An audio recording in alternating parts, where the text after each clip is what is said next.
Buenas tardes, amigos. Gracias por estar nuevamente en este espacio. Hoy tenemos el gusto y el placer de tener aquí a Leopoldo Maldonado. Él es director de la Oficina Regional de México y Centroamérica de Artículo 19, quien nos va a dar sus impresiones sobre este nuevo segmento de las mañaneras que se llama ¿Quién es quién en las mentiras? Buenas tardes, Polo.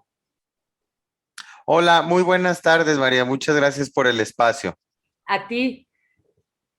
Polo, ¿cómo ve Artículo 19 este nuevo segmento que se abrió en las mañaneras del quién es quién en las mentiras? Pues mira, es un ejercicio preocupante por varios lados.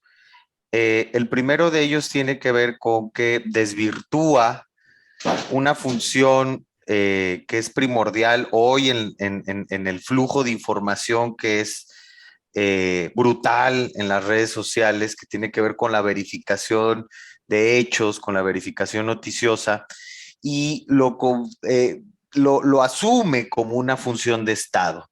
Por supuesto que no es función del Estado realizar la verificación de noticias o información que esté circulando por los diferentes medios de comunicación y las redes sociales. Por otro lado, el ejercicio efectivamente significa una escalada, un nivel más en la escalada de estigmatización y descalificación de la prensa. Y esto es sumamente riesgoso porque por supuesto que no es nuevo, lo hemos visto a lo largo de más de 600 conferencias matutinas que ha dado el presidente, cómo descalifica, cómo denosta, cómo establece cuáles son los buenos periodistas y los malos periodistas, pues más de acuerdo a si son críticos o no con su gobierno y no necesariamente bajo parámetros objetivos.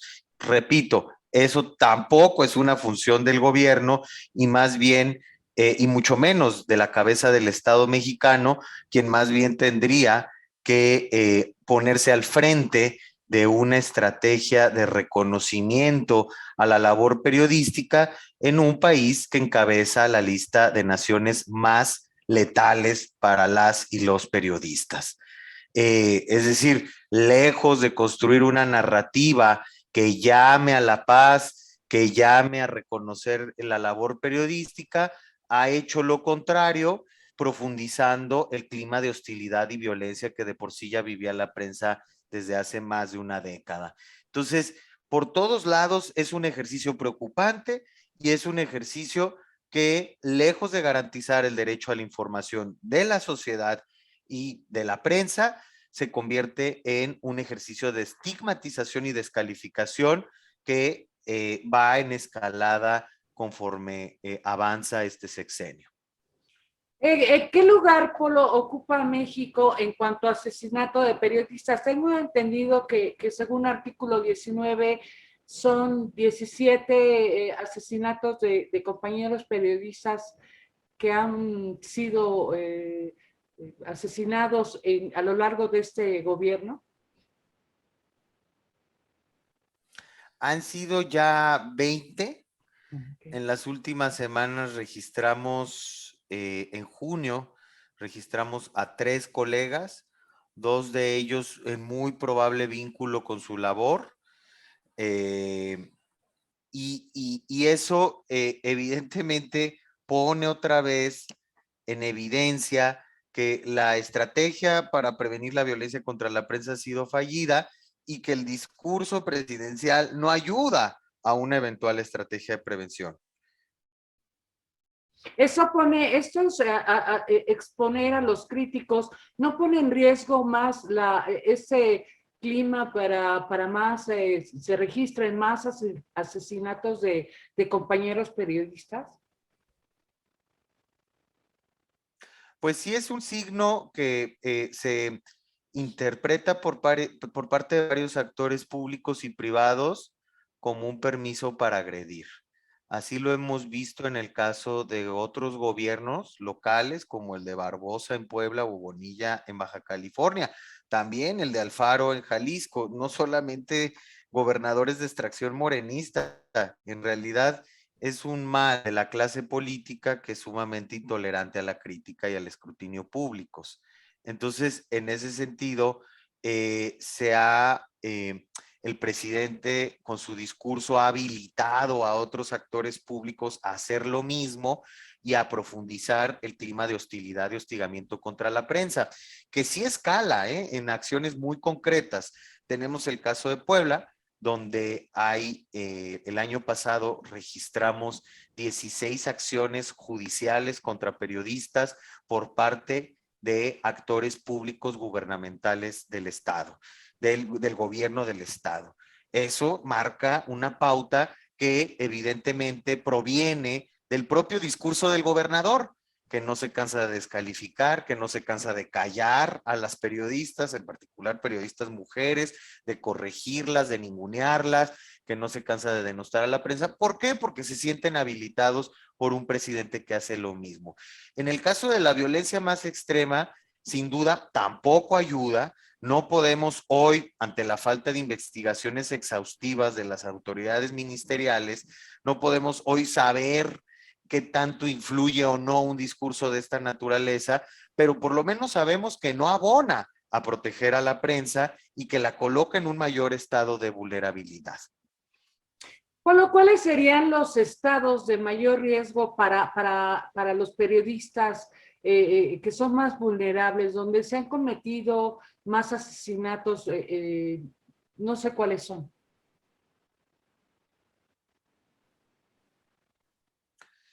Los estados donde más asesinatos se han cometido son Veracruz, Chihuahua, Guerrero y Oaxaca.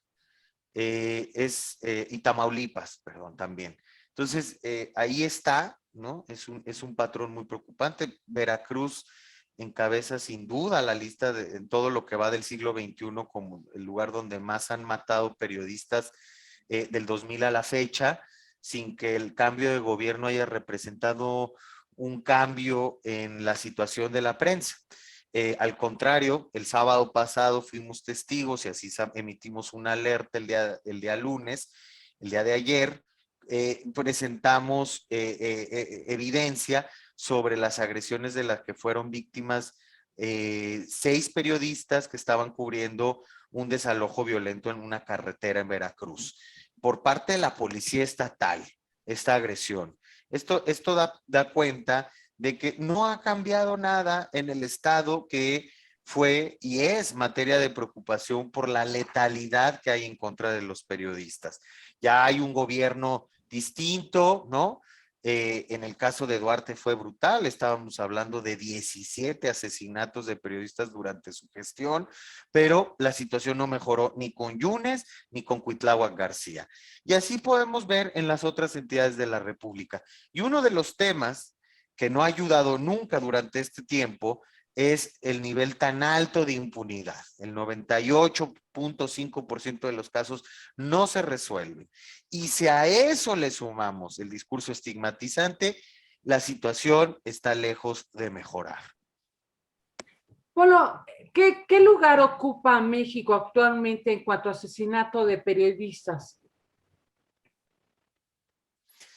Pues depende de las fuentes para el Comité para la Protección de Periodistas, CPJ por sus cifras, sus siglas en inglés, perdón. México ya encabeza la lista de países más letales del 2020. Esto lo pone por encima de países en guerra. Finalmente, es un indicador importantísimo de que la violencia y la impunidad que le acompañan está produciendo más violencia. Es decir, el tema es que no hay repercusiones de ninguna índole en contra de los perpetradores. En este país se puede agredir a un periodista desde una amenaza, un golpe, tortura, desaparición o hasta asesinato sin que tenga consecuencias legales. Entonces, estamos en una situación muy particular. No hay que dejar de lado el contexto de violencia criminal tan grande que se está viviendo otra vez en México, tan preocupante, que si bien no podemos tampoco decir que es un daño colateral para la prensa, es decir, que no tiene que ver con su ejercicio periodístico, sino todo lo contrario. Lo que estamos viendo es que esta violencia letal o de cualquier otra índole contra la prensa tiene una finalidad específica que es la de censurar, ¿no? Es decir, sí se da en este contexto más general de violencia, pero en el caso de periodistas, el objetivo es acallar a estas voces críticas. Leopoldo, ustedes recurrieron a la Comisión Interamericana de Derechos Humanos para que ¿cómo decir? Para que se expresara sobre este segmento de las mañaneras. Ya lo hizo la CID, dando su punto de vista de hablando de esta gravedad de este asunto. ¿Qué va a ser artículo 19? Si el presidente insiste en mantener ese segmento, seguir estigmatizando a los medios y a los periodistas, ¿cómo va a actuar artículo 19? Nosotros creemos que si hay que es una buena señal que haya estado en la audiencia el vocero de la presidencia. Esto habla de la importancia que le dieron al ejercicio. No queremos pensar que solamente fue a defender un modelo de comunicación política que ha sido ampliamente cuestionado, sino que fue a construir puentes, como lo dijo expresamente, y a iniciar o a elevar un diálogo constructivo. La Comisión Interamericana puso sobre la mesa varias opciones. Una de ellas fue reconsiderar el ejercicio de quién es quién, de esta nueva sección de la mañanera, situación que al parecer no le van a hacer caso o no tomaron en cuenta. Pero algo que nosotros como organizaciones pusimos sobre la mesa es que se diera asistencia técnica al Estado mexicano en materia de libertad de expresión, precisamente para verificar los alcances del discurso presidencial en las mañaneras, sobre todo cuando se refiere a la prensa. Esperemos que si hay esa voluntad y esa apertura que dijeron mostrar en la audiencia, en voz del propio coordinador de comunicación social de presidencia, se tome esta propuesta de la CIDH, la cual con todo gusto podemos acompañar desde las organizaciones de la sociedad civil. Nosotros esperamos que esa sea verdad, que sea genuino ese interés de construir puentes y que haya esta posibilidad de hacerlo realmente.